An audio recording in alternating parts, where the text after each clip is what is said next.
Everything was fine with our system until the power grid was shut off by Dickless here. They caused an explosion. Is this true? Yes, it's true. This man has no dick.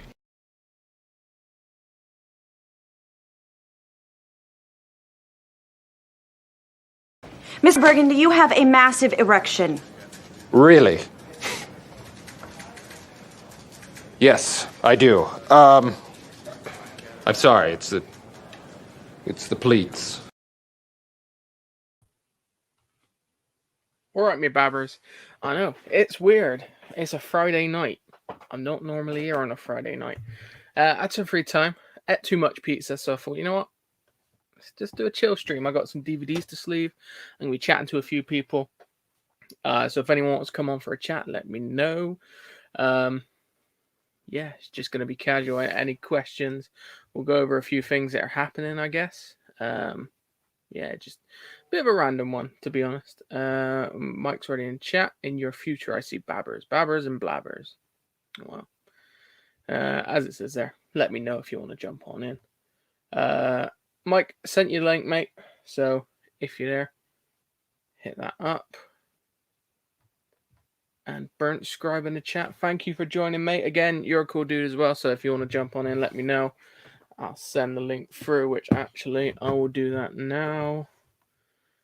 Just so everything's prepped. Very nice and easy.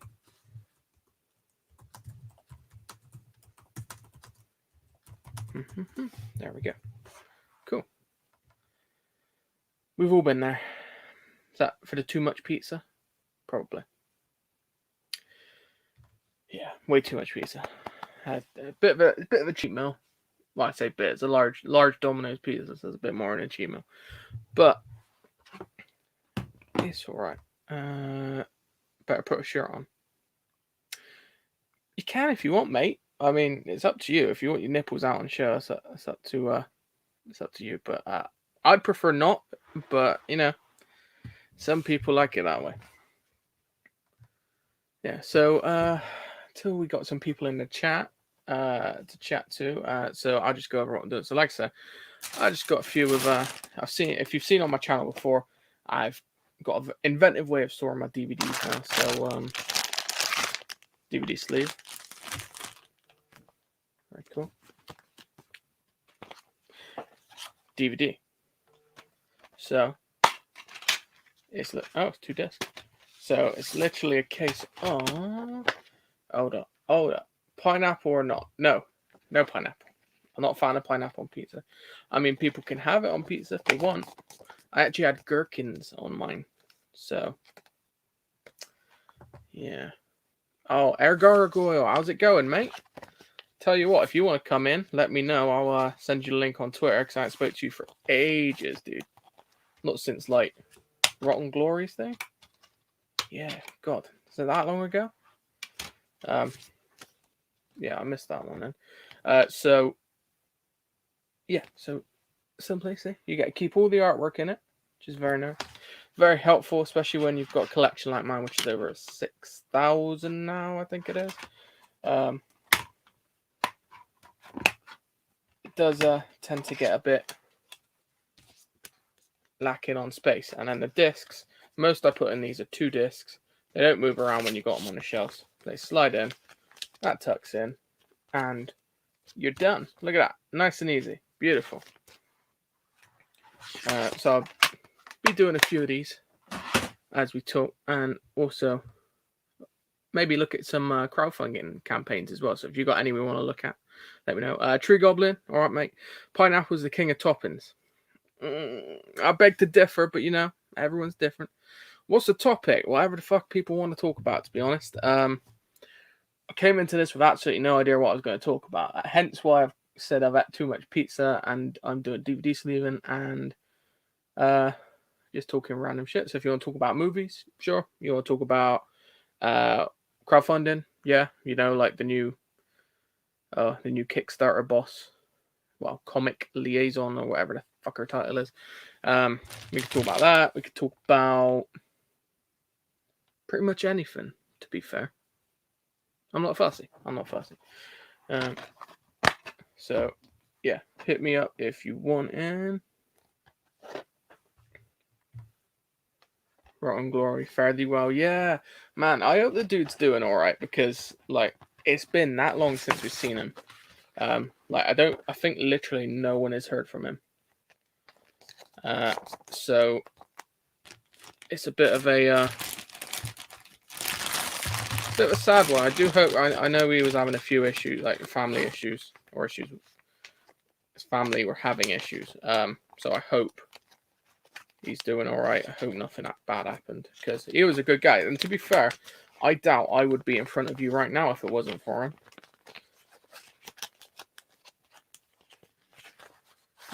Oh shit! This is one problem. Sometimes it's like tricky to get it in. Was that DVD Sleepless in Seattle? No, it was a very long engagement, which isn't much better. These ones that I'm sleeving now, you will see in a update coming up. So it's like a little sneak peek. Not too bad. Alright, who we got here then? Hold on. Slot that in. Sure, DM me. Alright. El Gargoyle is coming your way, mate.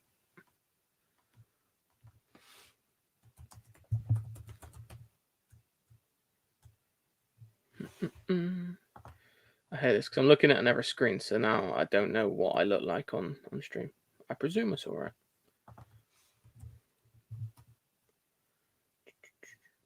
And the internet's running nice and slow.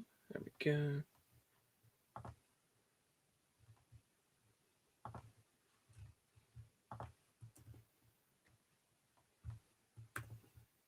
Alright. Link sent. There you go, mate.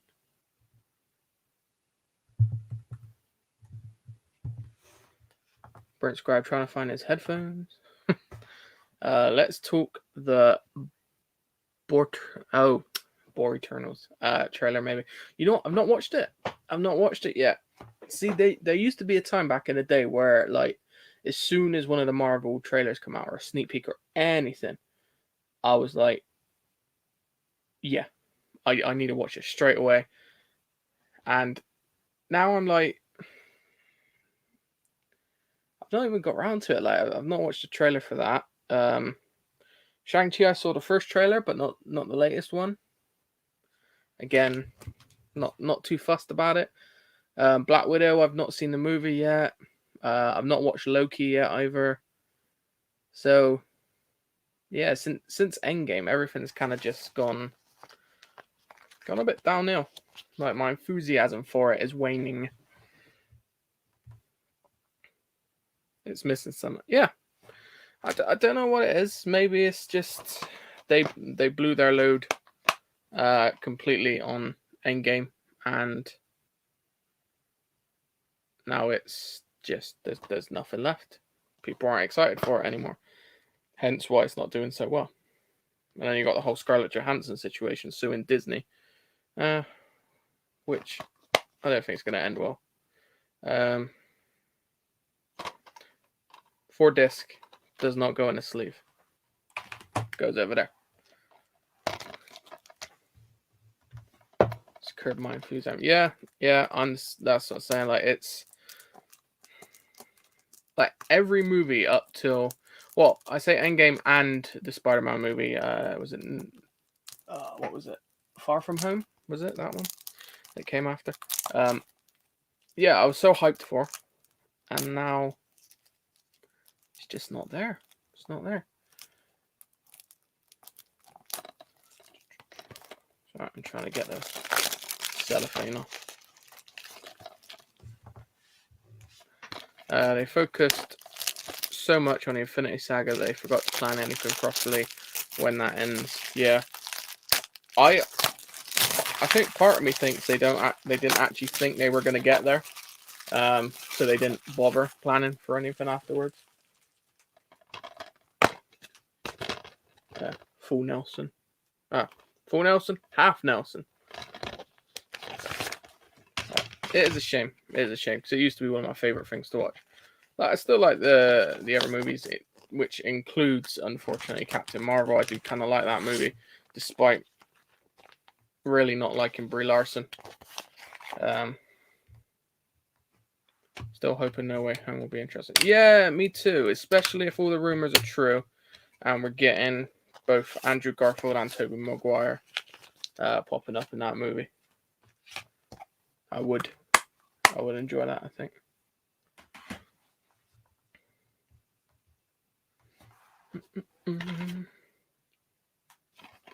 Ever seen Kill the Irishman?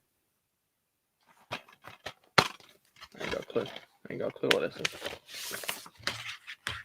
Looked alright. If you haven't checked out my latest collection update, make sure you do that, guys, because it's on my channel. Uploaded it last night. It's not doing too badly. But yeah, I picked up some cool stuff on there.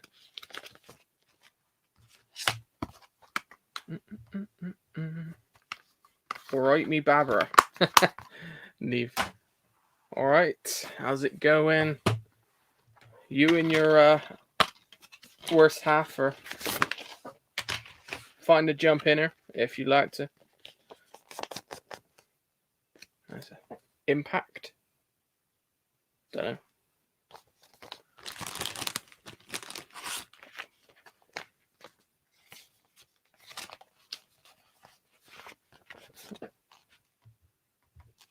Oh, we got Mike in the house. How's it going, dude?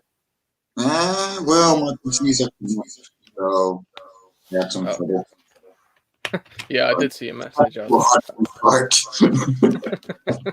man. And we got well, I thought it was El Gargoyle. It's My Name is Pepe, so I'm pretty sure it's Gargoyle. Oh, it's a Pepe. Yo, what up? How's it going, bud? Hey. It's going. I spent the entire afternoon putting my mom to work. That is all Life on Korra for. Nice, dude. And I'm not done yet. I'm gonna say because the patches still have to come in. Oh, how many of them you got coming? Sorry? That again, Gargoyle? What's your campaign? It's Life on Korra 4 on Indiegogo. Okay. So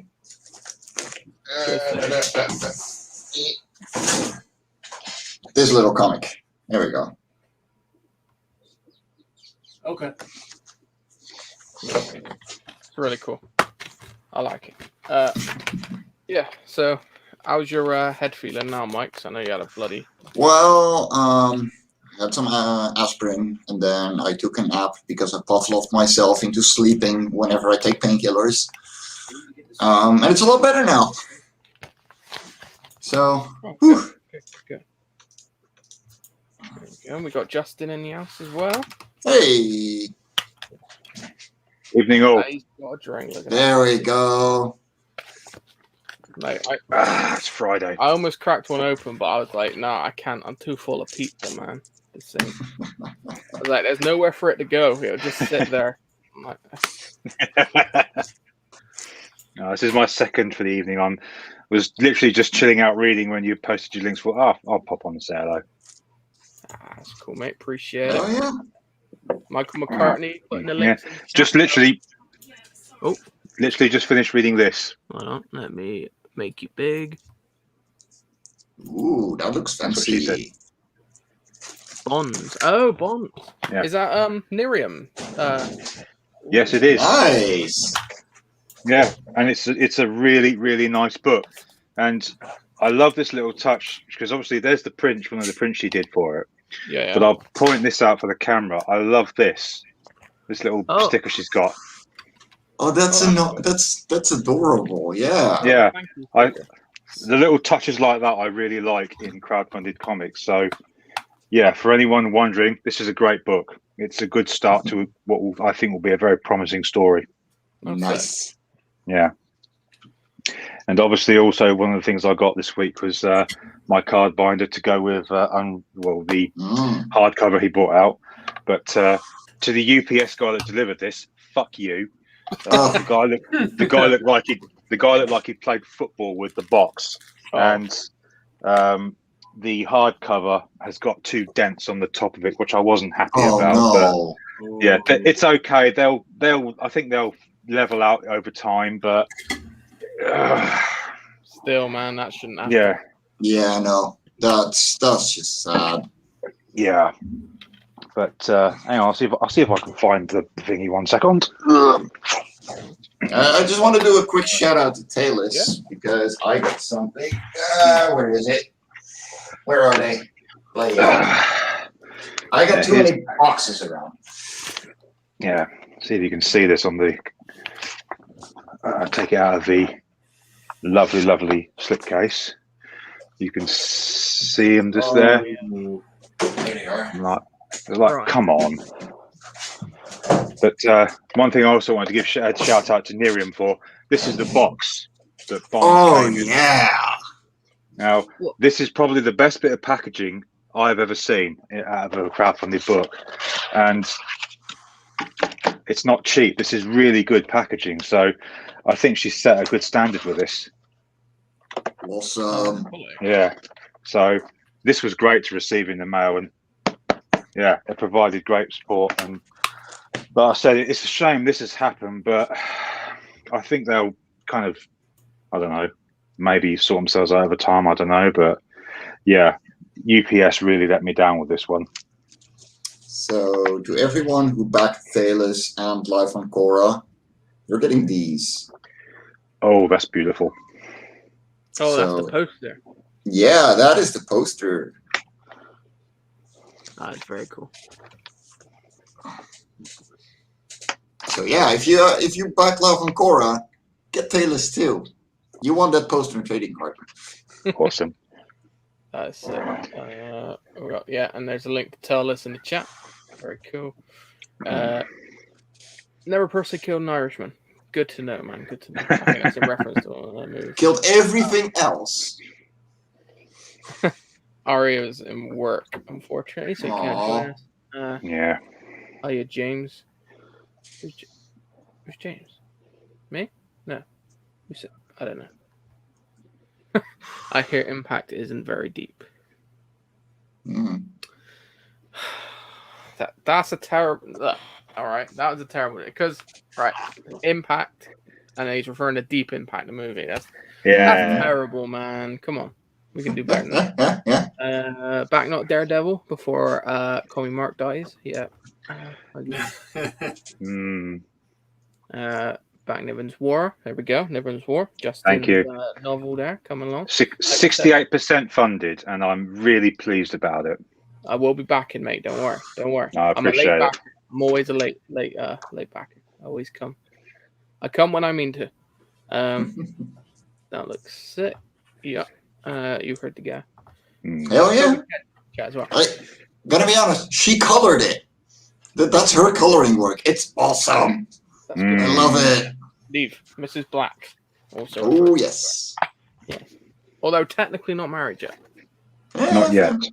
Not yet. Not yet. I like to say yet because I think they're a good couple. So, right, Gargoyle, you've been quiet, mate. So how's it going, bud? It's going good. Yeah. Yeah, I'm doing all right, mate. Doing all right. You know, standard working. Still working on my solo book, trying to promote Twisted Fairy Tales. Building up this random YouTube channel that I'm. Almost 300 subscribers, I believe. Yes. Yes. Very nice. Cool. Nice going, Dave. Nice going. Yeah. It's getting there. It's getting there. I've been considering making my own to talk about my writing and have other writers on to talk about their work and such. But I want to build it up from scratch and get some better equipment to do it with, proper condenser microphone and stuff like that. So it's going to take some time. Yeah, well, that's cool, man. That's the thing. If you know what you want to do with it, it makes it a bit easier to go through. Oh, one of the problems with being an indie author is you've got to have your own platform, and unfortunately, if you want to advertise, it's not cheap. So we always look for as many free revenues as we possibly can. And I thought, well, I'm a lot more comfortable being on camera thanks to the Bargain Bin show. So I thought, well, yeah. So I thought, why not give it a shot? So I've put together a little list of stuff I want to buy, and I'm going to start chipping away at this month. Yeah. Awesome. That's really good, mate. Because that's the thing. Because Gargoyle, I think, will attest to this. Like, back when I first found CG, I then found Rotten Glory's channel. We were talking about Rotten earlier, and like, you just need to jump on. You just need to jump on people's channels when you've got open chats like this and things like that. Just jump on, talk to people, and eventually you start getting more sort of relaxed with it. I was really nervous the first time I appeared on camera. Oh man, tell me about it.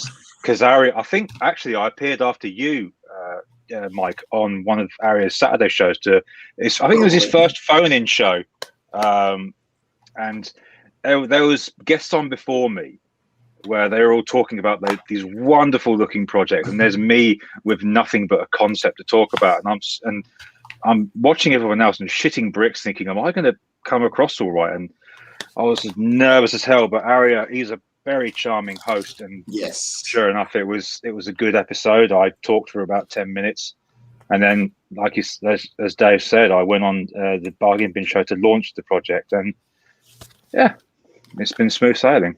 Sometimes, like right now, I'm advertising for a concept as well. Well, we got a few pages worked out, and it's not going to be finished when we start crowdfunding. Yeah, this is the first time I'm going to do it like that, except for the anthologies, but that we organized. But but like this is a completely new series, new art team, and everything. Like I'm only the publisher, so yeah, I'm a bit nervous. Especially since I'm trying, I'm trying to get my writer for it on the on shows, and he's even more socially awkward than I am. Yeah, yeah, but he's getting around. That's the difference, like, because you're because you're the publisher of it. Like, I know you're not like creating this one yourself, but it's still like your responsibility, isn't it? Like so all falls on your shoulders. If it fails, it's because you didn't promote it enough, and that's how it's going to feel. Like, the thing is, we had one go wrong already before. Like we had a beautiful series that we managed to get under our belt. And the first issue was finished. It was ready to go, and they were like, "Yeah, we would like to publish through Fairies and Ends." And I was like, "Holy crap! Yes, please!" And then we started advertising for it. We ran ad campaigns. We put money into it, and the guy and the writer and artist just completely ghosted us from there. Like the start of 2020, and we only made like 500 euros on it, on a 1,200 euro goal on Indiegogo, flexible. And at the time, that stressed me out so badly because it was completely new to me and everything, and I didn't know what all the things that could go wrong would go wrong. Then I went, okay, man, I have to give this project back to you. Like, I'm really sorry, I can't, and my partner in crime at the time, who was supposed to be my writer but didn't write anything anymore and helped me organize shit, didn't do anything. So yeah, there was a lot of weight on my shoulders, less than there is now. But at least I'm my own person right now, and I can do whatever the fuck I want in a way that I want it. Yeah. Like, and yeah, there was just too much stress at once. So I was like, okay, you're getting it back, and it's all yours again. We're not going to publish this. You're going to get the money from the Indiegogo campaign. Well, if you have to spend, like, you will have to spend extra money on shipping.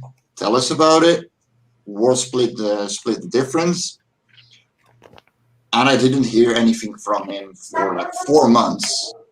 And then suddenly he posted an update on the Indiegogo campaign going, yeah, it's my fault. I was gone, I was stressed out. And I was like, you can't do that on a crowdfunding campaign.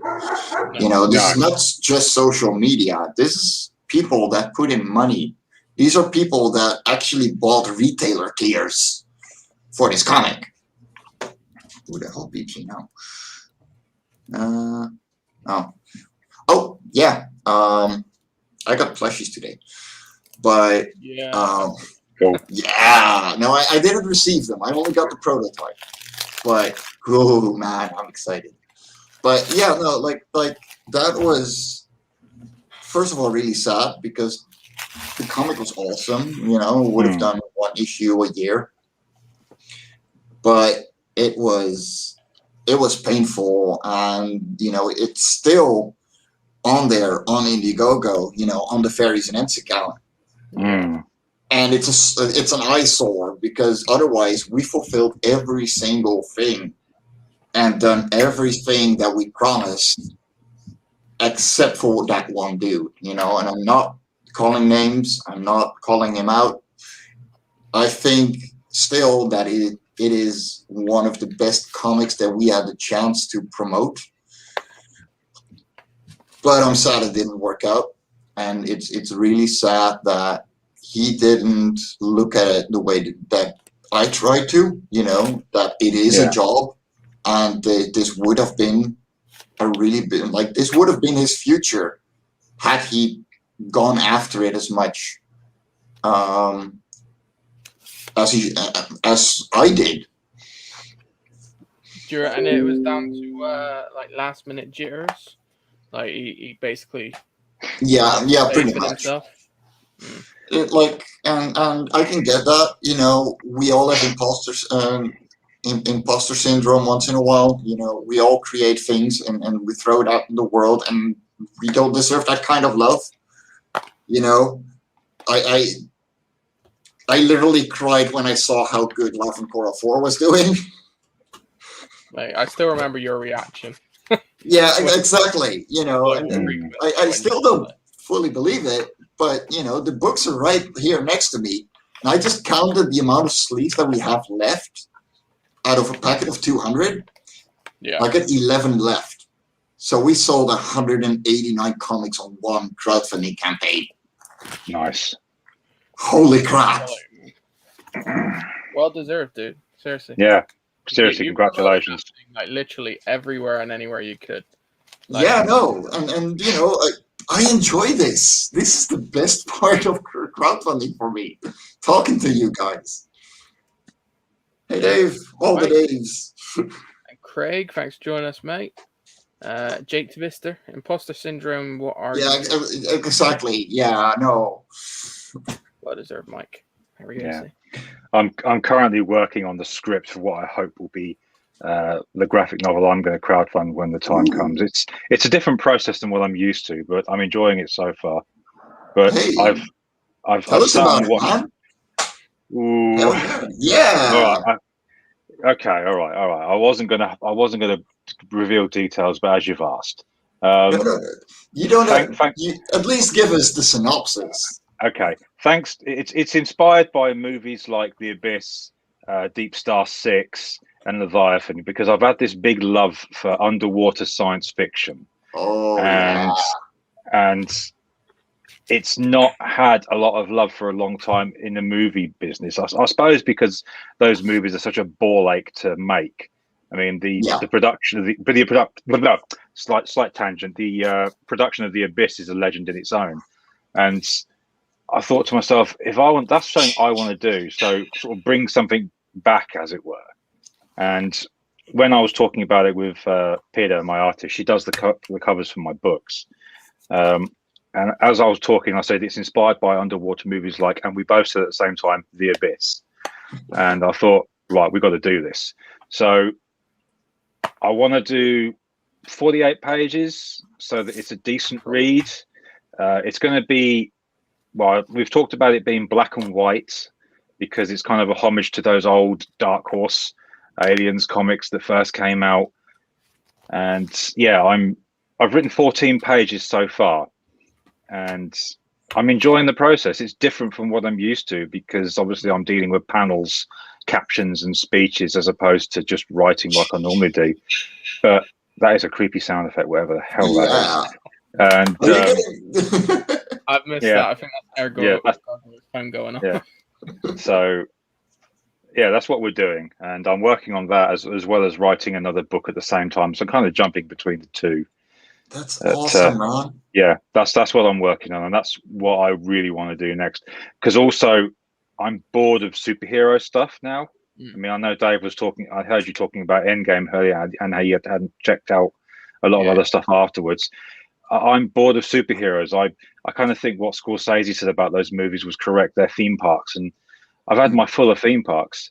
So what I like to do in my books is focus on what I call working class characters. So that's what the main characters are going to be. Draw the book underwater. Okay, I could think of a few logistical problems there, but I'll pass that remark on. Alcohol markers are on the way. Yeah, but yeah, I like working class characters. So that's what the focus is going to be on this book. Nice. Yeah, no, dude. Decent, man. Underwater, sci-fi. You got me. Like, behind me, like that is what is left of my comic collection. I am a very much Franco-Belgian comic creator and reader.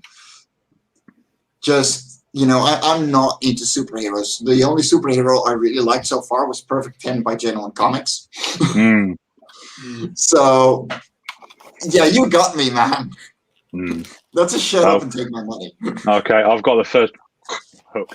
So yeah, that's what I'm working on. But I'm writing it slowly so that I can just, I don't know, get a better feel for it. Because also one of the folks I took advice from was Von Klaus, because I backed Monster MD. It's over there, and it's one of my favorite books that I backed from CG because it was a damn good read. And when I asked him about his writing process, he recommended a software he used called Superscript, which is dedicated to writing comic books. And I went, let's have a look. And I found it and purchased it, and I've been writing it on that. And it literally fills in the panels and caption bits for you, nice. and then converts it to a PDF when it's done. So I thought, right, well, it's doing a lot of the work for me, and it's been a pleasure to use. So yeah, I think I see more comics in my future. I'm gonna have to have a look at that because I've been doing everything on Microsoft Word. Like, you've got to change the font of everything. Yeah. Right, and it's like, and then you go back through and you're like, I didn't do any formatting. Yeah, I did. That was what made me think about asking him, because when I write books, I write with Scrivener, and the problem is with a lot of editors, they don't use Scrivener. They edit in Word because you can sort of have your script here, and then you got the margin where you can put the notes in.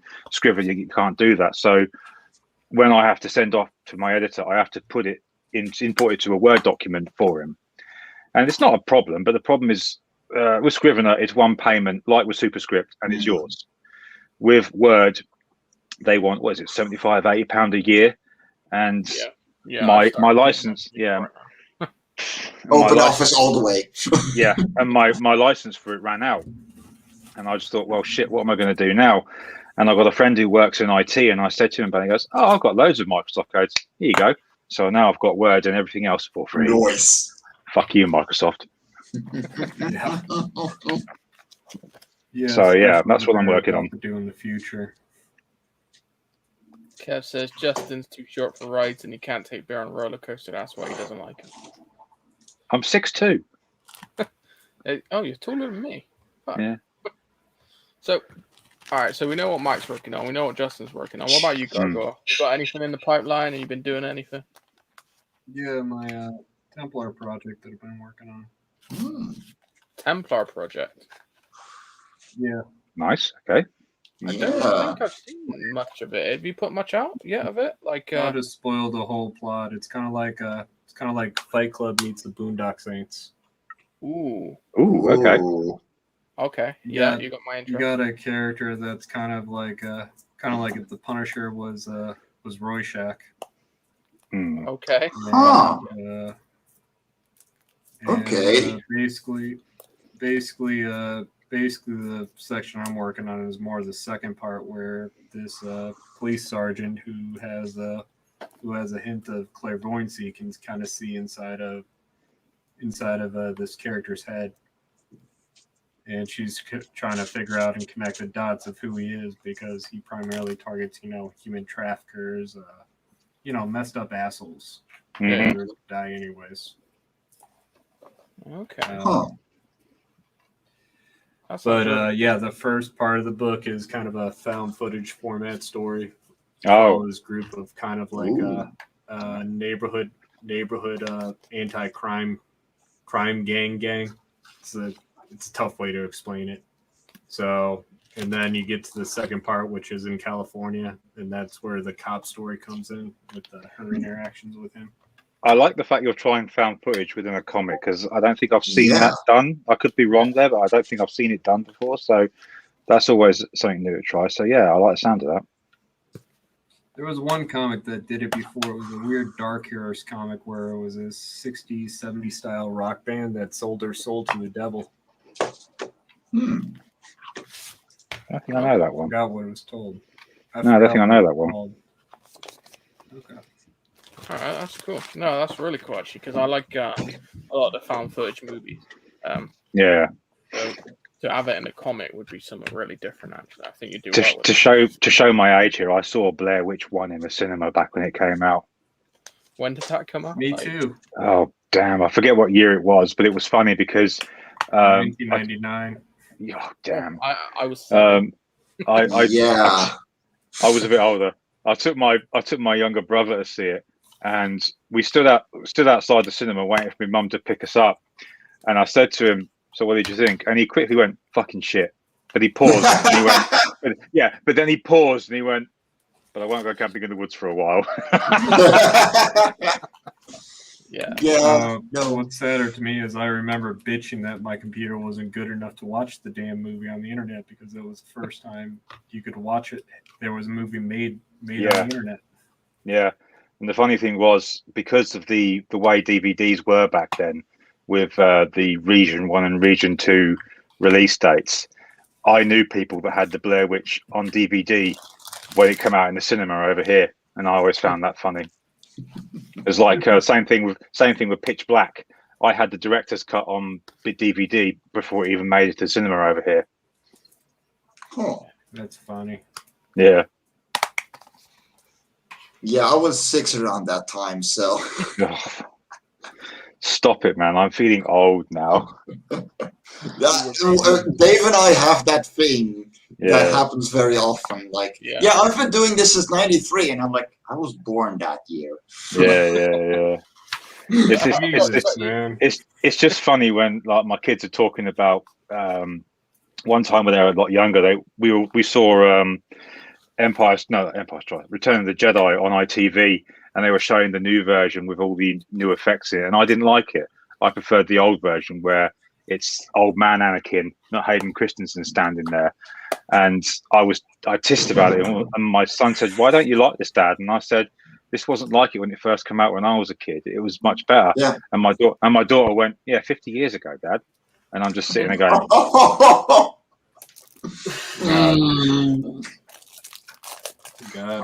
I remember thinking episode 1 was Star Wars 4. Yeah.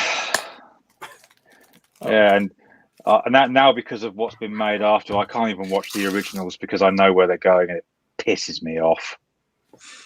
Yeah, I've never been. I was brought up on episode 1, like episode, the prequel trilogy. That was my Star Wars. That's what I grew up with. Yeah, so like I saw them in the cinema. They were okay. They weren't as bad as what people make them out to be, I don't think. No, and I think now with all the shit that's come out recently, I think people have more respect for them. Yeah.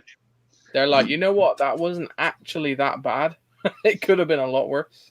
Yeah, I mean, from an author's perspective, one of the reasons I hate the Disney Star Wars trilogy is because around 30 years of fan-loved extended universe comics, books, and graphic novels just got pissed out the window, and there were some bloody good stories in there. I mean, Dark Empire, the Crimson Guard, I think it was called, and the Courtship of Princess Leia all mean nothing now, and I hate that.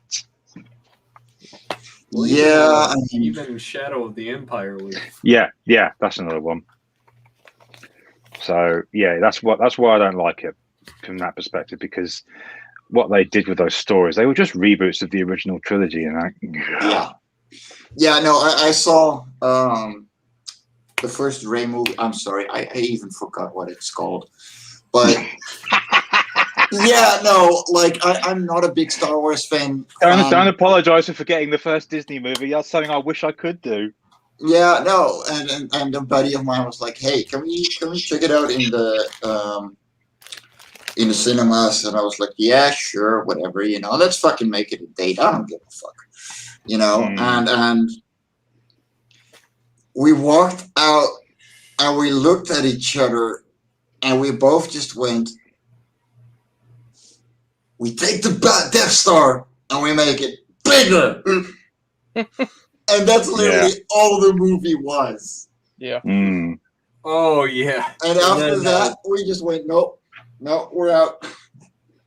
Yeah. The other thing that fucked me up is when they decided to make Finn Jar Jar Binks, too. Oh, yeah, because one thing that we writers love to talk about is the hero's journey from Joseph Campbell, because obviously he was a big influence on the original trilogy, and you look at what was done to Finn's character, it was such a waste, because he had the most promising backstory and the most promising future as a decent character. And when he was fighting with emo goth kid in his broadsword lightsaber, I forgot his name. I was rooting for him to win. I thought, come on, you can do it. And when he went down, I thought, oh, yeah. And then obviously when Rey got the whoop, and it's lightsaber, I thought, okay, and she's able to beat him even though she's barely handled the lightsaber. I thought, all right, whatever. None of it made sense. It's worse. They turned him into the simp comedy cameo. Every time he was on screen, he had to do something. Funny. And the funny thing is, the funny thing, I saw a trailer for the second one when it came out on Blu-ray, and the guy was commenting on it, and he noticed that none of Finn's scenes or Rose's scenes were in this trailer. And he goes, "Where's that Star Wars movie? Give me that Star Wars movie," because that whole section was just filler. Yep. Yeah, it's a shame. It's actually a shame because Finn, like that first movie, they set Finn up to be like the one, to be the one that was gonna like kill Kylo Ren or whatever they were gonna do with it, and then they just took the rug out from underneath him. And like you said, turn him into this shitty comedy character, and it was all literally. That is when they put a character in there literally for representation purposes. Yes. Well, I also wonder if it was part of this whole subverting your expectations trend, which is about now. Yeah. I tend to wonder about that, because I nearly pre-ordered The Last of Us Part 2 back when I had my console, but I didn't do it at the last minute. And then when the leaks come out and you saw what they'd done, I realized, fuck, I dodged a 12-gauge bullet with that one. So I tend to wonder if the what was it called again? The Force Awakens. That's it. I tend to wonder if that was part of that kind of routine. Misogynist cut of Last Jedi.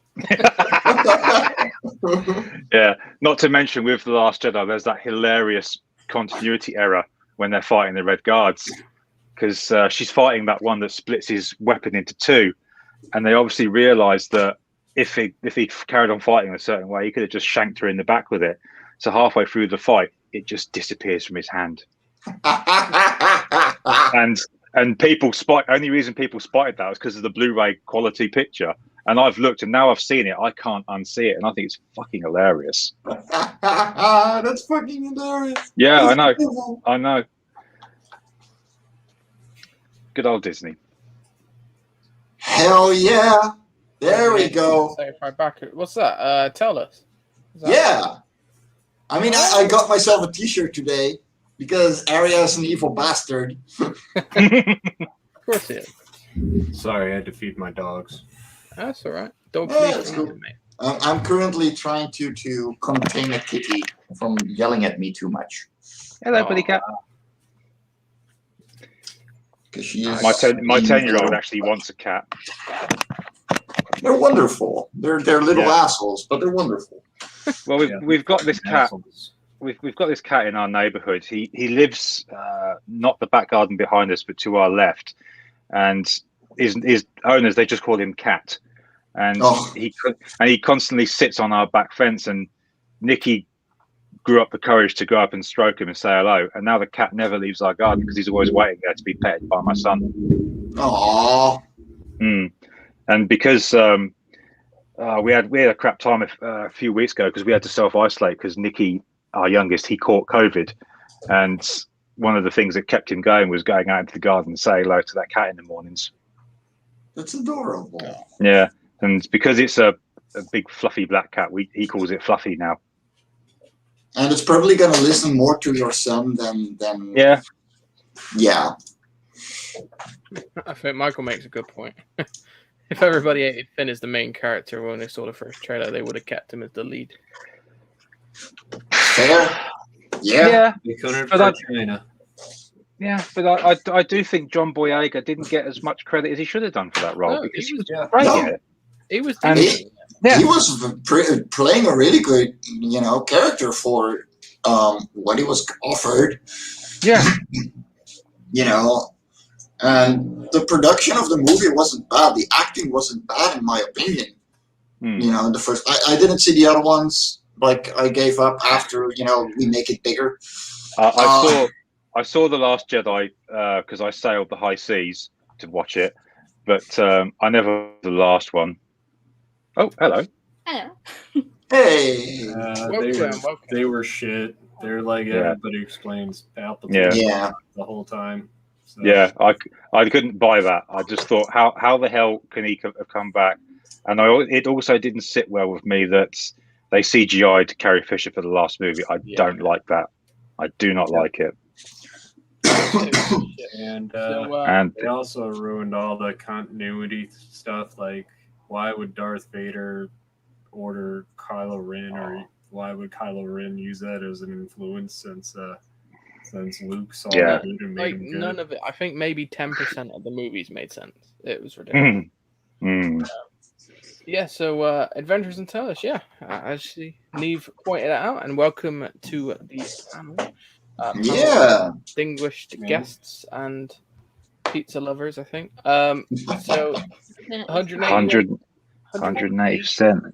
Jesus. We need to get you to that's brilliant. 100 backers. You guys deserve that, seriously. Yeah, that's great. Yeah, he's working just non-stop on this. Just not stopping. That's a new tier that's been added then. So that's like by looks of it, like the Galactic Bundle, but the T-shirt as well, is it? Yeah, he added a bunch of tiers on today. So Tell us collected edition, the digital PDF, the figure, the trading card, the poster, and the T-shirt. Yeah, that's cool. I still love that trailer he did with that figure. Yes. Where he literally just went in the middle of the screen. Because I tell you, I don't know if anyone remembers this, but it reminded me of those things called Monster in My Pocket. Anyone remembers those? Yeah. Because I had tons of those, and as soon as I saw it, I thought, oh god, I've got to back one of those. So that's going to be on my desk as like a little mascot, because I like having things like that on my desk, because obviously I've got the Spawn figure over here. Yeah, that was an interesting afternoon of a living room filled with like fog just everywhere. Excellent. That trailer is still just fucking A tier. Yeah, seriously. I'm not just saying this because Arya's like on the bargain bin and he's mate, but like that trailer was like perfection. Yes, he knew exactly what he was doing. So don't tell Arya. He'll get a big head. I don't know. I don't know where it came from. Like, he's literally barely used, like, because he was using Premiere, and like he's barely used it, and then he just bangs that out. Like, where'd that come Fucking A. Hell brilliant. yeah. That's brilliant. No, I admired the passion in that trailer, because the way he sort of bumped that figure down, I thought, all right, and I'm on this. And not to mention, as I said before, whenever I see the artwork and that fantastic colouring work, by the way, I immediately think Saturday morning cartoons, which was what pulled me in. Yes. Well, that's what he's going for, so that's good. Yeah. This is literally the kind of thing that I would wake up at 6 a.m. on Saturday for. Oh, God, yeah. you get there going, oh my god, fucking Teenage Mutant Ninja Turtles. Yeah, You know? but it was either that, it was the original X-Men cartoon, it was Thundercats, it was Transformers, you name it. And Saturday mornings were never the same after those shows finished. Even though there were reruns after reruns. Yeah, I love the t-shirts. I saw that and I was like, okay, getting one. I got one back here. They're like super nice quality. I don't know if I can show you. Oh, that's good. Oh, hell yeah. Yeah. I'm looking forward to getting one of those. The colors are really vibrant as well. Yeah. You go back and I was like, ooh, that looks nice. That's quality. I like that. So you got men's and ladies t-shirts, which is quality. Zero claims so far. Come on, people, buy the t-shirts, man. It's so good. No. If you scroll down, you got one with a patch, and I think most people are taking the one with the patch. Oh, okay. Well, which one did I think I backed the £30 tier? I can't remember which one it was now. I think you're about to show it, Dave. Yeah, that's the one I took. And then, that's what I backed there, the Galactic Bundle. So if I've got enough this month, I may pick up a t-shirt. The thing is, my wife's actually returned to work now, so we've got to be careful with what we spend. So time's going to be interesting in the house. There's hoodies as well. Oh, hoodies. Glorious hoodies. My oldest daughter practically lives in hoodies, so if I were to get one of those, I know she'd steal it. That's so cool. And hey, you can get the original inks. Yeah. For this piece. Ah, which is colored by her. Yes, she's awesome. I love it. I got that back and I went, holy crap. Yeah. Thank you.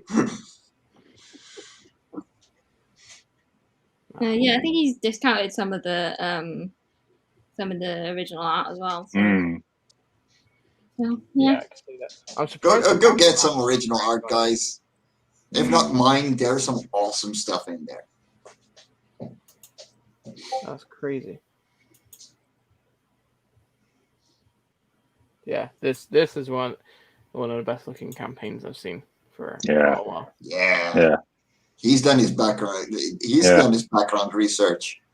I admire the passion that's clearly been put into this. I hope to match it when the time comes for myself. Hell yeah, dude. Take an example. You know, run with it. See what works. And of course, make it your own. But this is what I love as well, because you've got like Aria's artwork for Tellus, and then he's got like 3 different artists. Like you've got Max Headshrooms, Preston Acevedo's, and then Chubbs, and you can see the different interpretations of Tellus. And 3 different art styles as well. I love that kind of thing because I'm not an artist myself, so all I can do is appreciate. But cool. Oh, stretch goals, yeah. So unlocked. 4,000. That's the next one. So unlocked issue 1. Additional 2 pages in store. 50 figures sold as well. Damn. Yeah. No, that's so that'll be the next one, and then the laser gun if we get to $5,000. I can see this because I'm hoping he's going to keep it in demand for a while. Hopefully. I'm pretty sure he will. I think he's planning to. I don't know if I'm spoiling anything, but I think he's planning to. Hopefully. That's cool. There's because I still need to back this. I'm gonna get the Galactic tier. I'm not gonna get I want the t-shirt, but I'm not gonna get a t-shirt because it won't fit me because I'm a fat guy. So hang on a minute, because we've got someone involved in the project here. Mrs. Blackness, what did the size of the t-shirts go up to? I think they're like a 2XL or something. Yeah, Dave, don't bother. Yeah, 2XL. Yeah, that won't go nowhere near me, unfortunately. No, they won't go near me either. Look, I'm already an extra large, so yeah. And I'm scrawny. How are you an extra large? Are you really tall? Yeah, I'm 6'8". I've got the wow. 6'8", you're giant. Oh my god! Look. I feel okay, tiny. I'm Dutch. Okay, I'm Dutch. You know what that means? I have to be this tall in case the dikes break. All right. Okay. But no, I've got the dad bod now, so it puts me out of line for a lot of these things. No, that's cool. But there are a lot of normal sized people. No offense, Justin and me. That's all right. Where that can now get an awesome looking T-shirt. So that's cool. Oh, we got Doris in the chat. Hi, Doris. Hello, Doris. Dory, we already knew you want to get in my pants, but the age difference. 6'8". Hey now. But yeah, I think Dory's going to be on Bargain Bin Monday, I believe. Nice. If I got my rota right. I think you're right. I think another good benefit of CG for me personally is it's given me another reason to start collecting trading cards again, because I love some of the cards that they do with these campaigns. Oh yeah. Well, Yeah. all you got to do is look at. Oh yeah, but I mean, for example, these are ones I've got just from following EVS's stuff, and I can't wait to get the sleeves to put them in the folder when they arrive. God, mate. That is cool, and I like how he's put the Keshi figure as a card as well.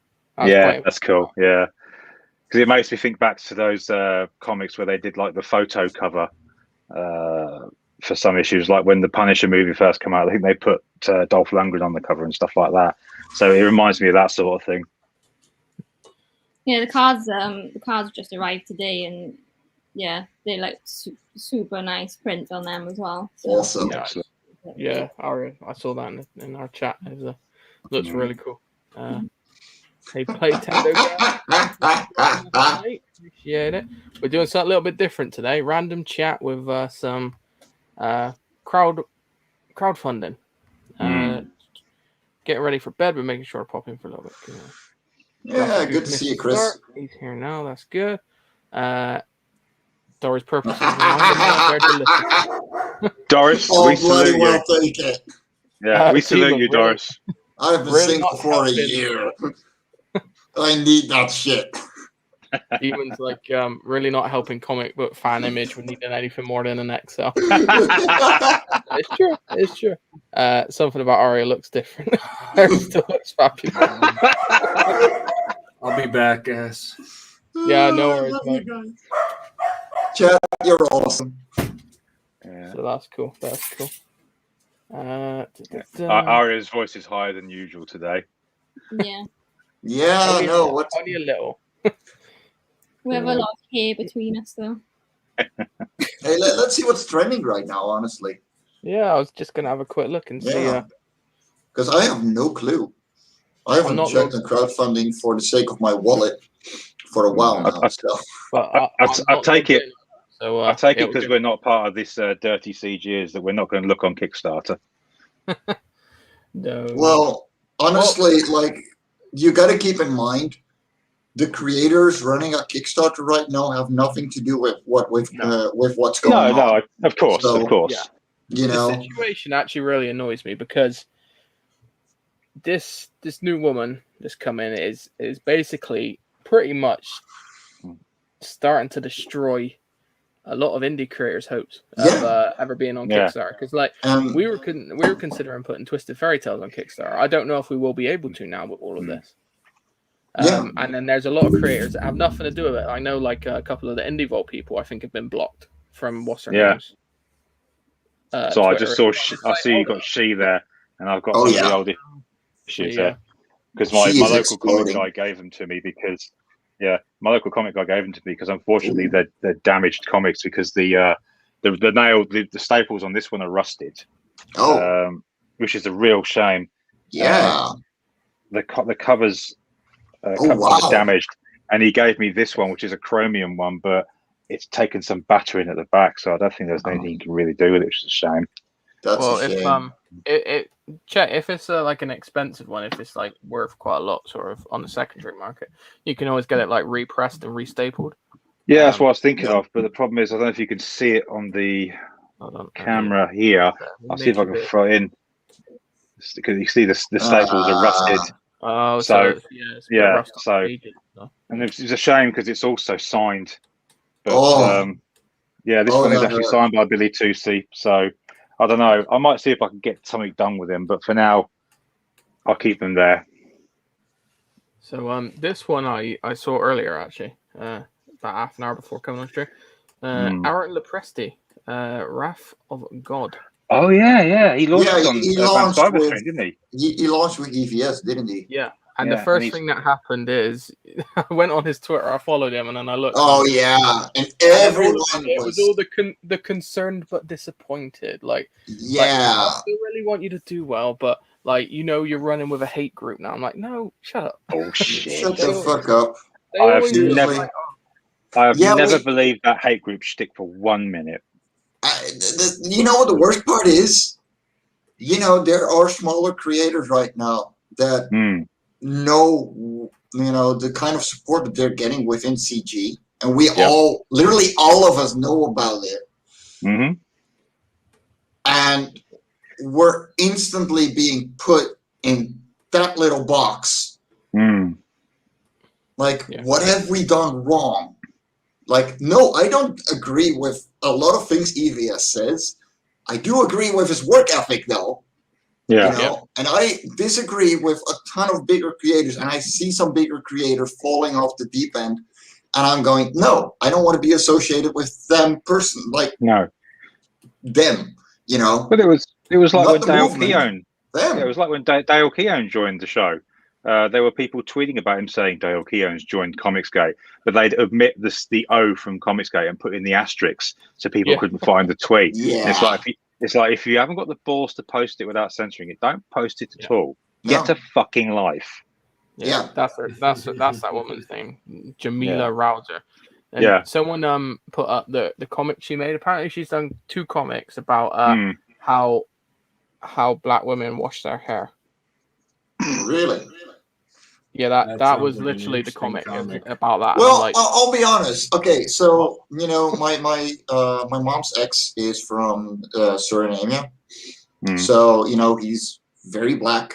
He is he's got the very typical fuzzy black hair, and I'm gonna be honest with you, white people don't know how to black hair, okay, and that is simply because they have a completely different hair growth. They have a different way of needing to keep it healthy. That the average non-colored person doesn't know how to maintain. So there are very few barbers or or whatever that will actually be allow you to get your hair done in their hair salon, because they literally don't know how to handle it. It isn't taught in hairdressing schools. So this is actually something that I think is very good from her. Yes, this is a thing that is very big, that is that deserves attention, and is actually something that people of color actually struggle with. Like, they can't just go to any hair salon and have their hair done all fancy and get the treatment that a white like the average white person would get. So I get her on that. I actually defend her on that. That's really cool. I like that. But don't go gatekeeping. I get what you're saying, but just as a comic book, it sounds weird. It should be more of like an information book, or a pamphlet, or a leaflet, or something like that. Okay, but here's my counter argument. One of my favorite comics as a kid was about a drop of water that would go around, that would explain to you in a kid's way how water filtering worked within the Netherlands, and usually and actually on a global scale as well. And it's making things into a comic makes it easier to read, makes it easier to follow, and makes it less boring.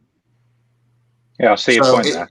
So making it a comic is like, informative comics are a really big thing. And they should be a big thing because they're fun to read.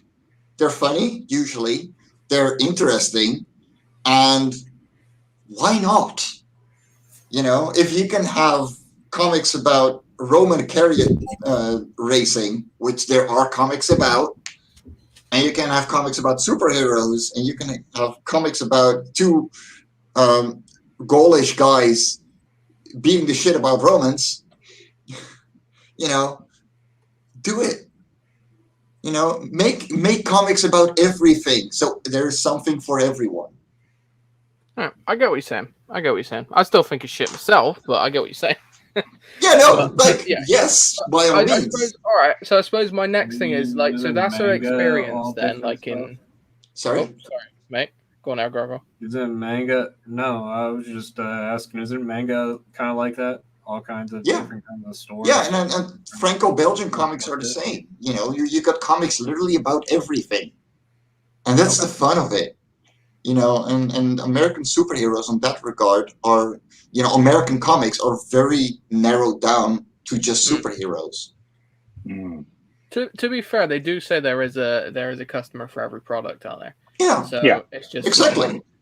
But all right, my next question with that then. So that's her experience. So what makes her qualified to be the comic liaison for Kickstarter?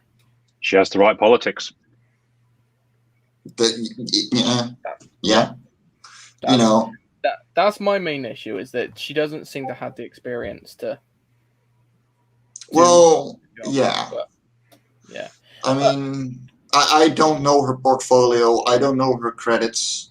You know, and I'm not going to judge her on that. I am going to look at what she's doing, which is just blockchaining. Yeah, which is, you know, which is really just terrible, harming the industry more than the good it does, trying to protect herself from the evil good comic skaters. You know, my thing's still pending. Oh, you can't see it, but I requested a follow on her. Like, it's still pending. She hasn't blocked me, so I'm like, I might be able to get in there and see what she's tweeting. That'd be cool. No, I can do that. I've looked at it and just thought sad, and I moved on, because it's a big PR. As far as I'm concerned, it could be a big PR nightmare for Kickstarter if they're really worried about it. Yeah. But at the same time, I just don't care, because this is what she's going to do. Then I'm glad I never used Kickstarter to begin with. Exactly. I think Indiegogo is a better platform. Yeah. Because Nim's been left behind in the conversation a little bit, but that's all right. Yeah. Because I remember the previous person they had being selected about what comics made it on the platform. I think Camilla Zhang. And someone, it was a couple of years ago I saw this, but someone did it. I think they worked it roughly that because of her blocking comics from being on Kickstarter, the platform itself, I think, lost almost 2 million in potential profits as a result. Yeah, so, hey, you carry on. Before all that, like, Ethan was thinking about going on Kickstarter, so they could have had all that, but no. Yeah. But yeah, no, for me, it's just the fact that, like, unless the comic is literally like racist, like the content in it is racist or sexist or actually not a microaggression or whatever the term is they use anymore, then it shouldn't be blocked, or if it's like hardcore pornography, I guess. Like like that's stuff, honestly, you can get hardcore pornography on Kickstarter, no problem. But not OnlyFans soon. No. yeah, I noticed that one too. So I'm gonna have to shut mine down. Yeah, there goes my $1.99 a month. Yeah. We had some chats as we go. Michael McCray, furry tales, no. Twisted fairy tales. It's Raph, not Rafe. All right, I can't read. I was blocked this morning. Well, there we go. I haven't been blocked yet, which is surprising. And I haven't checked. I'm not going to check. I don't care. My nieces and nephews are black. They can't wash their hair as often as the same way as the rest of us. Yeah, no, I know. Exactly. That's what I mean. Yeah, you know, my best mate back in school, Hebs, he never used to wash his hair that much, and people were like, "Well, why?" He's like, "Well, you can't not with this sort of hair." I was like, "Oh, no, you can't." And then I tried doing the same, and mine just went super greasy and horrible. I was like, I need to wash it. It's not. Yeah. Goose is going bold. Oh, man. Yeah, me too. I don't regret it. I don't regret it. Recommends doing a YouTube tutorial. Look at that. Doris, I have 2 stories I'm drafting. I got doubtful about, but then was righted about how Jack Kirby used to write exactly what I planned to write. So no apologies, I'm writing them. Good, do it. Yeah, do it. Do it. Whatever you're planning to do, as long as it doesn't bloody offend anyone. Yep. Or even if it does offend someone. Hey, look, offending's fine. It's just being an actual istrophobe is not fine. Exactly. Just do the thing. Yeah. If you're never wanting to get offended or you're never willing to offend anyone, then you're never going to do anything well creatively. You need to put your own ideas out there. She only has one book about washing her hair. The other one seems to be about twerking. Fair enough. I don't know. I have never seen it. I don't care. Back Elsa Dark. Yes, I still need to. There's so many books. Oh yeah. She'll offend the prudes for sure. Yeah. Well, it's just going to be like a book of 6'8" Dutch people there. Mike. With the little ring beard, of course. Yeah. So it's Aaron Lepresti's book actually looks pretty cool. It does, yeah. So he's obviously working the mainstream. 30-year veteran on Marvel's Planet Hulk, X-Men, and Ms. I remember Marvel. Planet Hulk. DC Comics Wonder Woman, Justice League. He's launched his own label of comics. Just clarify things. Yep. He's not the one was responsible for making She-Hulk a man, right? No, he just. No, I hope not. Well, he seems to be well received by the community, so I don't think so. So here is why EVS took him on a stream, because we all know that this is pretty much why. Because he's got experience, he's known to deliver, and EVS trusts him on those things.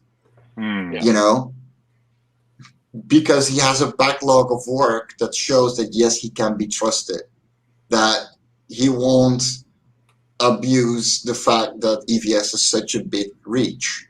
You know, and they probably have worked together at some point, or known each other from the industry and respect one another. So it's not going to be another Red Rooster. Probably not. No, I hope not. That was one book I nearly backed, but pulled away at the last minute. Oh, I don't know anything about that. I joined CG like a year ago. Yeah.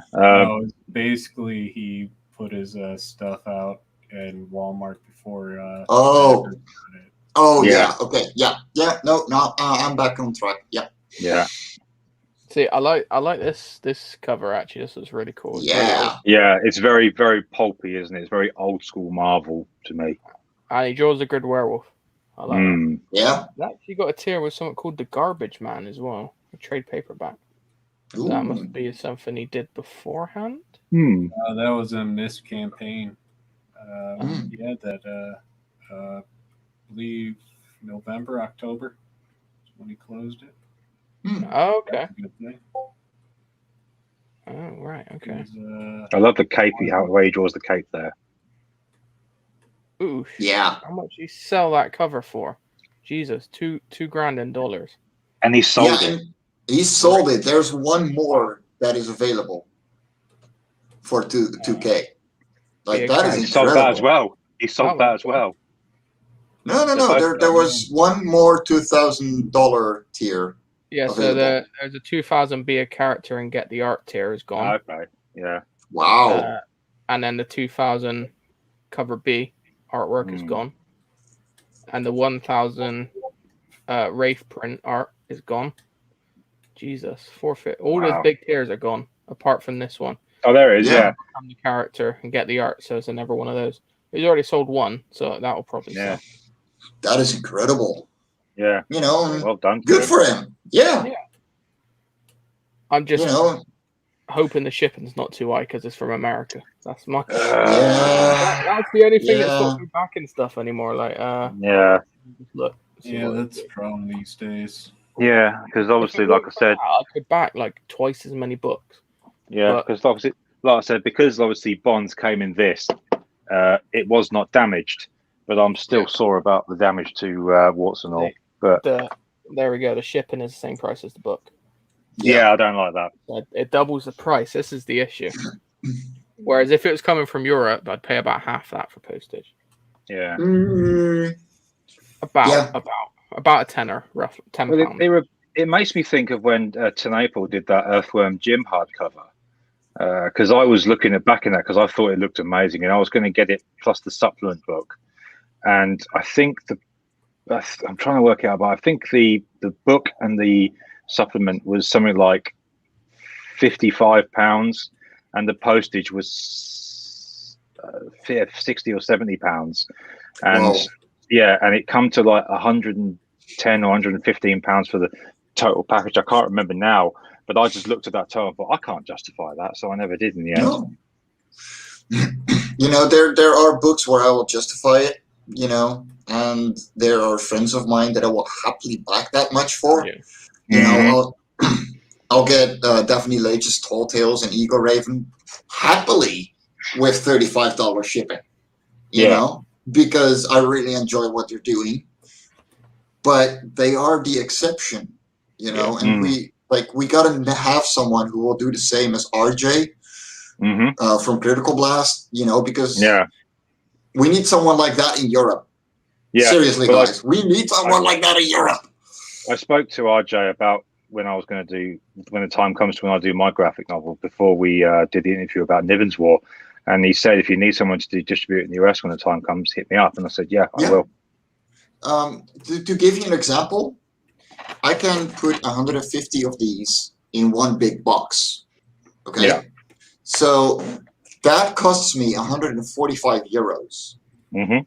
Sending something to the US in just one of these mailers starts at 35. So yeah, it makes sense for me to just send one big box over to it. Yeah. And it put me down to only €8 shipping. That's about £6 or $10, you know. That's bloody nothing. That's good. Yeah, that's the thing. Until that's sorted, it still restricts us. Like, She Omnibus, that's doing really well. Dynamite is still putting stuff on Indiegogo, apparently. Okay. No, it ended. Yeah. Why do they keep the ended ones up on the trending list? Like, I don't know. Move it away. Get rid of it. Yeah, they probably got a big reply, like big response to an update or something, and then they'll go up to trending as well. I think. I don't know. Narwhal presents Disintegration Street. Oh, that but was the new one he released today. Yeah, but like, I don't even know what that was. Looks more like a manga. Yeah, no, it's definitely a different artist. I mean, I didn't like 1499's look. Like, It's a very acquired art style. It's not. Yeah, I'm not saying it's bad, because the same kind of art style and influences are used in, for example, Devilman Crybaby. You know, with the longer limbs and the stretched out backgrounds and everything, and I'm cool with that. You know, it works. I don't think it's bad art, but it is an acquired taste that I don't like. Okay. They just promoting it.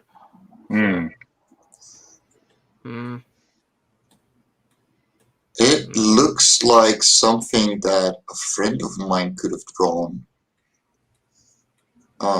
from way back. Can you check out who the artist is? Brendan Swan? No, that's someone different. Yeah. I mean, I don't particularly sort of like the art style too much, if I'm honest. Yeah, it's got a 70s manga feel. Yeah. Personally, I actually really like that kind of style. I think it looks pretty good. Would I back it? Yeah, I don't know. I'm not too familiar with Narwhal, and with $4.99, he kind of put me off. Are you lost?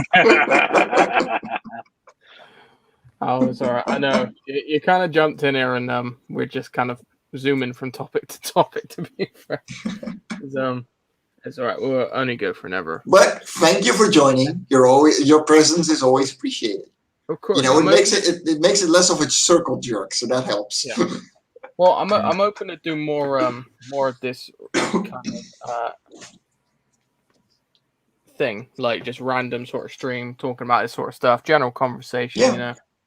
Because I do obviously talk into pictures on my channel, which is like we try and keep purely movies. And I thought, well, it's not all I do is movies, so. And there's someone who's always in talking to pictures chat, DVD and film bloke. Welcome, mate. Hey, welcome, dude. Yeah, you didn't realize because it was I literally put it up and went live 15 minutes after, so it's just a random one today. What else we got here? Freaky Tales. More Vampirella, so more Dynamite stuff. See, Jack the Ripper has just passed 30K. Nice. Well done. Yeah. And that looks awesome. Art from Pete.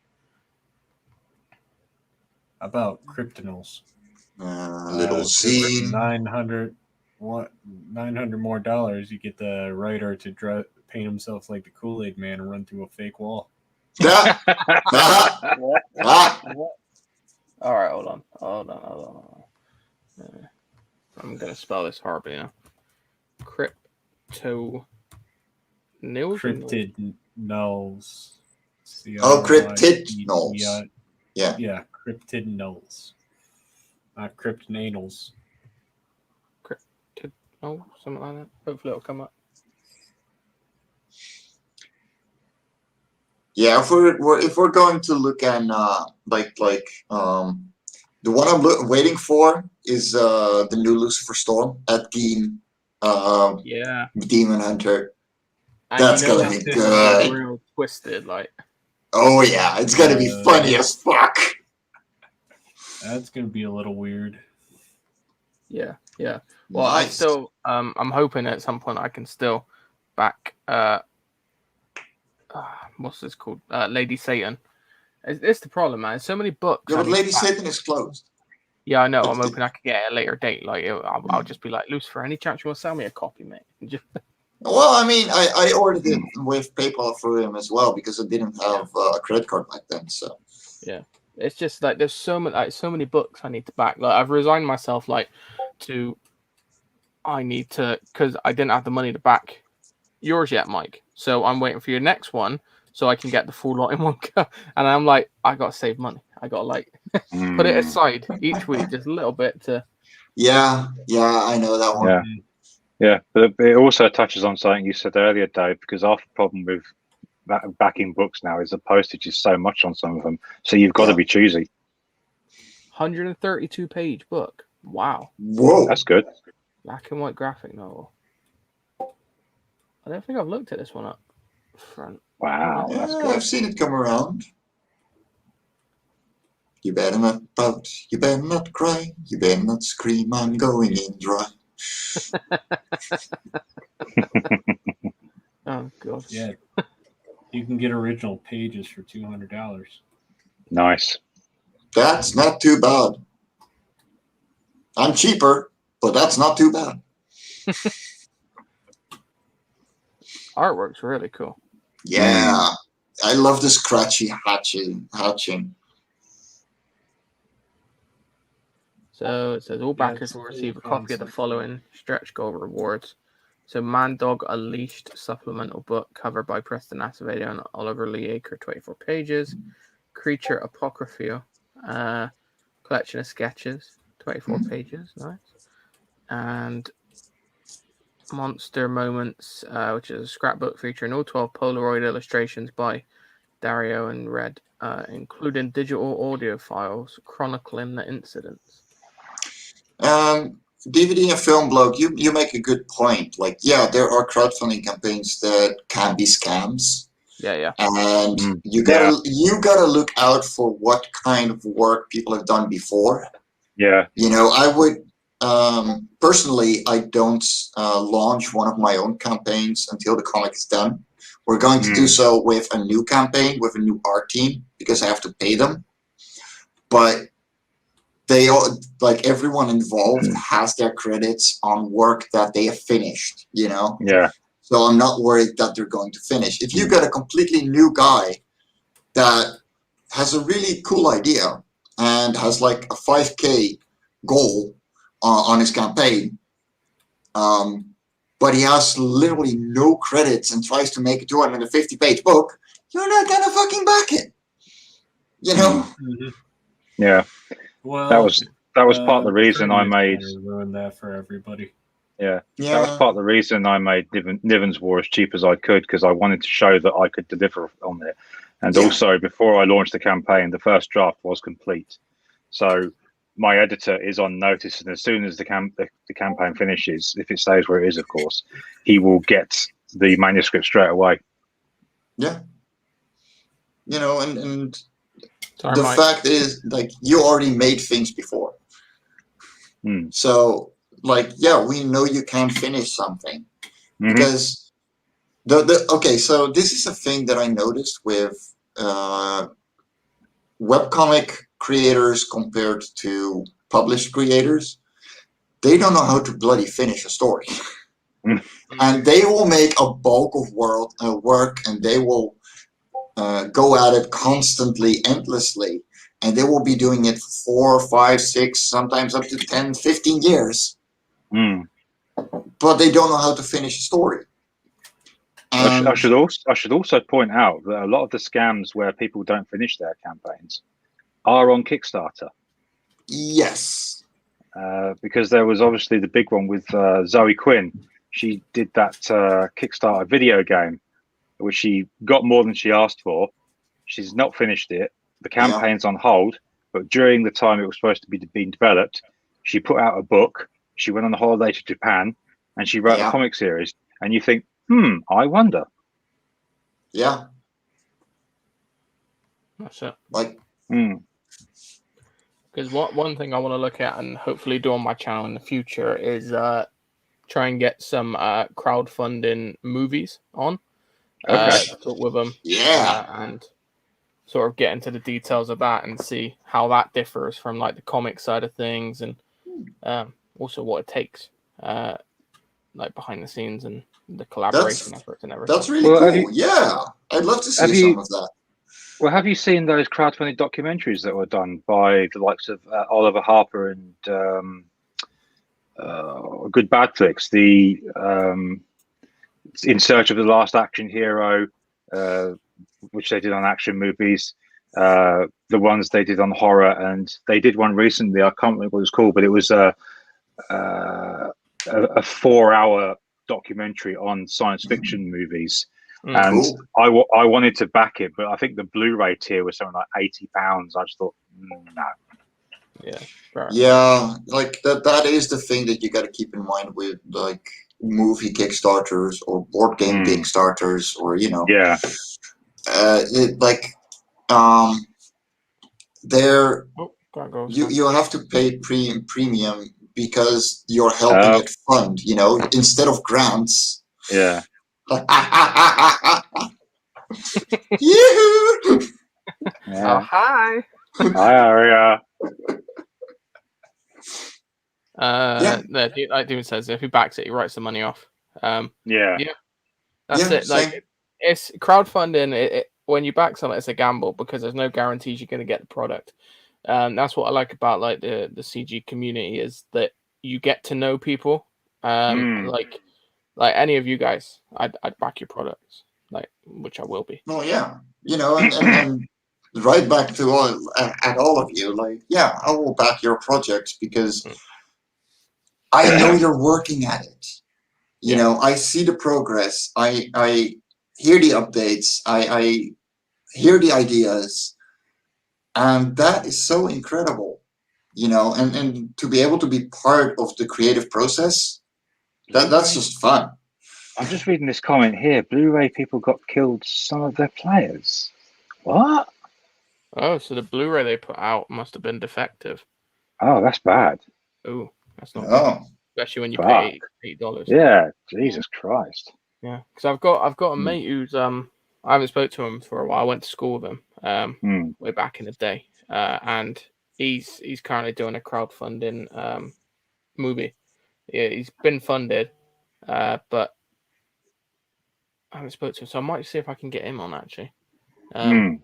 It's like a drama to do with kids being brought up around drugs.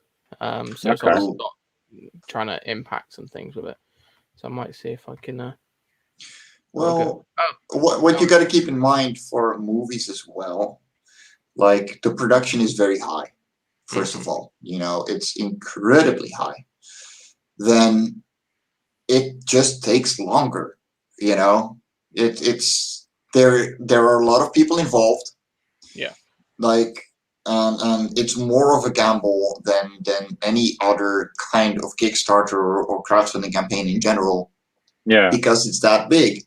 And like the classic way of doing that was try and find people that will grant you, and get the funding through that. And that is the problem with those grants was that you would have to have everything in order before you even got the grant. So say you wanted to make, like, this is actually something that happened to a friend of mine, that they wanted to make a documentary about the Burning Man Festival. And they had spoken to grants. They would have gotten a very nice big one that would have funded the whole thing, no problem. Then they emailed the Burning Man Festival, like, in the meantime, like, hey, do you think we'll be able to do a documentary? What kind of restrictions do you want us to keep on what we show and what we don't? And do you think there are any possibilities? And the only thing they got back from someone who had no reason or ability to say no was a no. And there went the grants. There went their possibilities to try it again in the future. And they were just fucked. Because one person who didn't have they just got said no. And even if you crowdfunded it successfully, you make like 300K, which is the minimum for a documentary. You gotta hope that the subject that you're going to make it about is going to agree with you actually making it. Yeah. And and after that, if you get said a blatant no, like my friend and friends did, you're fucked, but you still got the money. So are you going to use it for a different project? Are you just going to say, I'm sorry, I'm going to refund everyone, but no, because you spend it to get your actors, you get your scripters, you get everything, and they're already paid. So suddenly you're already like 50K in, and you got to pay everyone back, and you're fucked. So movies on that regard are very high risk. Yeah. Well, this is I found this project. It's called Joe Was There. So it says a powerful moving short film about a young boy trying to navigate his mother's drug addiction. So they got funded 6,415, 101 backers. So decent, Yeah. There is a trailer, but I'm using Firefox, so I ain't gonna play the sound. Okay. So yeah, it's a short coming of age drama about a lonely 11-year-old navigating his mother's heroin addiction. Ooh, Set in Bristol, that is on powerful. the Bristol Council estate. So you get to see the shitholes that we have in the city. But you can see it. So visual references. Oh, that looks beautiful. It'd be quite a depressing movie by the looks of it, but yeah, I think it'll be quite impactful. Yeah. But that's cool. Like you can see the kind of tiers they had, like just a thank you tier, script, and a digital materials like posters and stuff. Digital copy. The digital copy was 30 quid. So yeah, it is a lot more expensive than. Yeah. Yeah. Oh, that makes sense. It's help funding it. Yeah. And help creating it. So yeah, I'm cool with that. Have they delivered? Are they still live? Doesn't look like, does it? Still working on it, I believe. Hold on, there's been 2 updates. Yeah. Okay. So yeah, they They only Coming made it. months of doing it, and they got a Facebook page and a Twitter page as well, so you can see. Yeah, no, like if he keeps people updated, and that's really cool. You know, I'm super happy for him. Marinus! Hey guys. Hey! Hey! Suddenly the stream has gotten very Dutch. Yeah, it's a bit too Dutch. Well, I guess. We're gonna have to like. I knew it! I fucking knew it! I've reached my quota. Too many. How's it going, mate? Just coming from work. I'm beat. Well, you know, I want to jump in because, well, why not? So, what's the topic? What did I miss? Oh, yeah, it's kind of everything, really. Yeah, we just basically it's just been like a general chat. I sleeved some DVDs. Cool. Although I won't show you that one because that's a bit embarrassing. Well, Blind dating. What? With Chris Pine. Oh my god. Honestly, a good chick flick, nothing against it. Sounds weird, I know, but like they're just cheap fucking. Is this a bad movie stream or? No. It's fair. We've mainly gone over what crowdfunding comics. Yeah. Okay. Tell us has hit movies, 180% now. So as I already said, I didn't quid away. I didn't realize you were the chick flick man, Dave. Mate, I love a good chick flick. My God. Yeah. Yes. Yeah. I remember one Saturday evening, my wife was moaning at me because I always pick the films to watch because she watched a lot of shit. And I said to her, all right, and you can pick one for the evening. And she picks Magic Mike. I've seen both for the story. Oh, right, I haven't seen. Yeah. Oh, right. Just the story. Yeah. But the funny thing was, a few weeks after we watched that, I was at my gym on a Saturday evening, and the big guy, I forget his name now, who was in True Blood and also in those movies, I can't think of his name now, but he comes into the gym with his girlfriend, and and I said to my wife, the dude from True Blood's here, the werewolf, and she went, "You need to come home." And I said, "What for?" And she said, "Get one of the books. I need him to sign it." I said, "No, I'm here to work out." So she got the arse of me, but I couldn't resist it, and I went over. Oh, that's his name, Joe Manganiello. And I went over and said hello to him. And one of the gym staff who I knew, he agreed to have his picture taken with me, and it's on one of my old cloud files. And I said to my wife a text, "I got a picture taken with him," and she went, "Send it to me." And I said, "Can I finish my workout first?" And she went, "Sending me the damn photo." So I sent her the photo, and then carried on with my workout. And I got home, and I said, "Did you like the photograph?" And she said, "Yeah, I've set it as my phone's screen wallpaper." And I just showed me. She'd done it, but she cut me out the photo and zoomed in. Oh god! To be fair, that dude is huge. Like it's surprising. He's literally up close, bigger dude. But up you close, his arms. Yeah, his arms are like a pair of fucking cannons, and I was a bit weary about going near him. But yeah, he's a big dude. You see how big he is in Magic Mike as well. It's crazy. We talk about the arm still, right? Yeah, definitely. Yeah, okay. Terrible.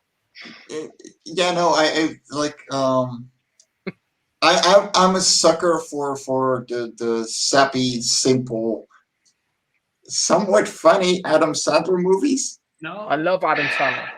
You know, and the early 2000s one, like where he finds the girl that wakes up every single day and forgets everything. Yeah. Stuff like that. Yeah, with Winona Ryder. Yeah, and it's such a simple, funny movie. We all know how it's gonna end. We all know how it works. You know, but set me down in front of that movie, and I'm just gonna have my popcorn and I'm just gonna munch away. Yeah. The thing with Adam Sandler movies, they've got heart. Yeah, I think that's what draws people in. Because I like Little Nicky. I thought that was hilarious, especially Quentin Tarantino as the blind preacher. Yeah, like it's a chick flick. You know, and for a lot of people, it would be a guilty pleasure. Like, I don't give a fuck. You know, give me a fucking chick flick any day. That's it. Well, because this is, like I said, this is all stuff that's coming up in updates. So you're getting a little sneak peek. But then I picked up, like you got that The House by the Cemetery. Nice little horror. Oh wow! Yeah, is that oldie? Yeah. Some John Wayne. See how varied it is. Island. Yeah, nice. Oh, yeah. That's a good one. Yeah. American Yakuza. Okay. Different. That's Viggo Mortensen in that. I was like, what? Yeah. Then I got some stuff which is a bit weird. The Shouting Men. What is that? I never heard I of don't know that. that one. No, I don't know that one. No, nor do I. What else? Oh, Getting There, Mary Kate and Ashley. Yeah. My sister made me watch so many of those that by now I just don't. I'm immune. So it's a Starship Troopers, but it's like a CGI series. I didn't. I know the one. Yeah. I picked up 2 volumes. I got it. There, but picked up. I gotta check that. That sounds cool. Yeah, that's another one. I saw the first one in the cinema. Great movie. When a Man Loves a Woman. Oh yeah, I know that one. When a man loves a woman. All you guys have watched like more chick flicks than me. I don't even know. I don't watch chick flicks at all. So no, not this guy. No. Oh. We gotta make Marinus one of us. You can drop the man act, Marinus. We know what you like. One of us. What about like The Out of Towners, Steve Martin? A bit better. I don't know if I've seen that one. No. Okay. What am I looking at? Mission to Mars. Weird thing. Yeah, I saw that one. Yeah. Is that the one where the robot, like where there's a robot that goes like No, that's completely Red insane? Planet. That's Red Planet. Okay. Yeah, I movies. It's got Tim Robbins in it. And Garrison East, that one you've got there. Yeah. Yeah. I've never seen it. Hachi, A Dog's Tale. No, yes, I know that. I know that. Yeah. Movie about a dog. I think I've seen the anime of it. Dave, there was an anime about the story. Christmas. Dave, you have to explain me. Are you actually interested in those movies? Are you just buying because it's a DVD in general? Because I think you already know the answer to that question. I know, but I wanted to hear it from his mouth. I want to see the reason. Right? I just can't. I only ever pick stuff up which I think I would watch and maybe enjoy. Maybe. Maybe. That's the only time I do it. Okay, let me ask you another question. Did you actually buy no DVDs at all? If you say, well, this is a bad movie, that you can, walk past it, or actually, oh man, this bad movie is so bad, but it's so cheap, so I'm gonna get it anyway, right? Well, if I'm like a cancer research charity shop that does like 5 for £1, then I will fill up to 5, like for £1, because obviously random stuff or just stuff. I'll take more of a chance. I'll be like, well, that's only 20p each, so let's give Christmas Wish a go with a horsey in it. Let's do that. Right. I see your logic there. Yeah, no, totally, 100%. Because it feels to me when you have those those fairy tales when people are walking in the woods and they leave candy behind. You are the guy, right? That, here's a DVD, and then DVD. Walk into the woods to a big pile of DVDs, following the trail of other DVDs, right? Yeah. There we go. Demon, you're on point there, I think. I'm smiled apparently. Oh dear. But I get good stuff like that. Once Upon a Time in China trilogy. That's a cool movie with Jet Li. Is that it? Yeah. I didn't even know there was 3 of them. I just thought there was 1. Yeah, there's 3. I was like, see, so stuff like that. And not to mention, your money is going to a good cause. Yeah. Really? Which one? Yeah, he buys them from a cancer charity shop. Yeah. I didn't know that. So cancer research charity shop. Bernardo's Children's Charity, Salvation Army Christian Homeless Charity. That's a good one. You need to All these promote charities, it more, man. they're all like for good causes, you see. So what I do is I provide a service with the little money I have to make everyone else's lives better. So when you walk into any of these shops, Dave, do they look up and go, "Oh, it's you again"? Yeah, actually, some of them they're like, oh, literally, some of them like, all right, Dave. I'm like, yeah, all right. Some of them remember my name, and I'm like, oh, I got Max Headroom, babbers. Hey, what up, Max? Hey. We were discussing your artwork earlier on the Tell Us campaign. Very nice, and how fantastic it was. Oh dear God. Yeah, you all right, Mike? What else? I want to show you something else that will redeem me. It won't. Trust me, it won't. I watched that last night. We Are Your Friends. Ooh. With Zac Efron. Oh. So he plays a DJ, up and coming DJ. Is it good? It's all right. But you told me that you want to redeem yourself, and then you said, "Well, it's all right." Yeah, I know. There's no redeeming me. Dancing out. Yeah, Dave. Yeah. You're dancing out. Yeah, that's up there somewhere. It's all the way out there. I can't reach that. I'd have to get up. I've got a couple of golden oldies here. Actually, I can show off. I got that from HMV. What is that? Whoa. Oh, Event Horizon. Oh, wow. Oh, nice. Yeah. Dude. And to open it up, yeah, and there's the case inside. Wow. Oh, that's sick. Oh, yeah. Yeah. And you can see the detail inside the case. Nice. Yeah, that's one of my prized possessions. But the other one I thought I'd show because we were talking about it earlier. Nice. Yeah. And I'm hoping this comes out on Blu-ray because the scan of this, for some reason, it's really, really terrible. It's, I don't know how to describe it, but it's literally a black border around most of the picture. So I'm hoping they do a better version of it. But because obviously 20th Century Fox is owned by Disney, fuck you. They haven't put it out yet. So yeah. But yeah, I've had this one a while, and I'm actually quite proud to have got this box set version of it. No, I don't search in bins. I don't do that. No, if you want the bargain bin, there's a different tunnel. Exactly. Yeah. Tompa in the chat. Hello, Tompa. Appreciate you Tompa. dropping in. Hey, Tom, mine. Doing God's work. Oh wait, I have a message for Tompa a little bit. It's not movie related at all. Just give me a second. Uh-oh. I want to see that film. It's supposed to be pretty good, I think. Never heard of it. Pig with Nicolas Cage. Yeah. Can if you? Dave lost his whole collection in a fire, the insurance company would throw him £1. I've also. I need about 3 I've also got this down here. Well, is that the remake? No, the original. Oh, that's even better. Because I actually, do you remember? Here's one for you, Dave. Did you ever see the magazine DVD Review? Yes.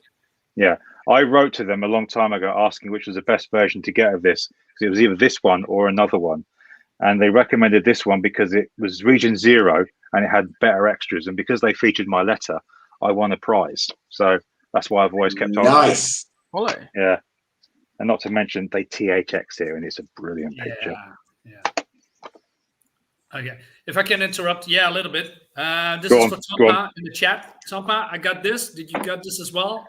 Just a question. More. It's on whoa, that is a big book. Yeah, this is a Kickstarter. I know it's sucks right now because of the Kickstarter doesn't make the creators bad. No, indeed. So I'm gonna read it. In feudal Japan, where creatures of myth and folklore are real, a demon sets out to reforge an ancient weapon to take over the world, and the only person who can stop him is a 6-inch tall would-be samurai who also happens to be the final and most important piece of the weapon. So it's purely in black and white, and this is the artwork on the inside. Yeah, sorry for I've seen this come by. Looks awesome. Yeah, it is. I just got it today. I haven't read it not at all. And The art looks really stellar. I mean, here another skeleton. Yeah, that was great. Yay, Yeah, skeletons. sorry. So, oh man, looks great. Sorry for the glare. So that's what I wanted to share. That's it, guys. So continue. Awesome. Yeah, no. That's great. Yeah, that's great. In Tsuboshi. Mr. Burgundy, you have a massive erection. Really? Yes, I do. I'm sorry. It's the pleats. Okay. Well. Yeah. For the artwork. For the artwork. Oh, okay. Yeah, well. Maybe it was a reference to me, but okay, I give it a slide. I actually received Chaotic Flux earlier this week, so yeah, nice. Looking forward to reading that one. What do you mean it would go up in value if it was on fire? What? Well, there will be less copies available. Yeah. Yeah, Tom got it too. Oh, nice. Great. That's a different description. I thought it was going to be John Wick with a pig. I'm going to read it too maybe this weekend. Looks amazing. Cool. Yeah. And I also got Lucent. Oh, mine's still on the way. Okay. Mine is still with Michael Bancroft because I haven't bought it. I told you, I need money. Well, even if you I could sell have money some if of you this, don't that's spend it not a lot on of money. shitty DVDs. Yeah, but like I could get. So what would it be? Like say 50 no, about 40 quid. Let's be conservative. 40 quid, right? And then I get 5 for £1. That's 200 DVDs I could get for the price of one book. Fair enough. Yeah, okay, but Yeah, I see his logic there. That's crazy. But then I end up. You could also get the entire series of Love and Core with a ton of extras for less. Yeah, I mean, maybe it saves you money, but if it's half of more shitty DVDs that you're probably never going to watch. Well, I'll just continue. Not to mention the amount. Less good is maybe the word. Is that the amount of money? The amount of money he's probably spent in some of these shops. He's probably saved a few people from cancer along the way. So yeah, well, that's a good thing, but yeah. Well, yeah. Well, it's. I have issues, all right. I have issues. Yeah, we all got issues. That's why we're shilling here. Yeah. I have my share of issues too. So yeah. Terrible. Yeah. Well, I think I know my ass hasn't been there long, but I think it's about time to wrap things up. So Nah. I say let it die. Let it die, let it die. Let it shrivel up and come on, who's with me, huh? That is. Yeah, before it kills horrible. itself. Dave never has to buy a coaster. No. You know what? I would never use this as a coaster. That's like sacrilege. That's no. Bad COVID, Kev.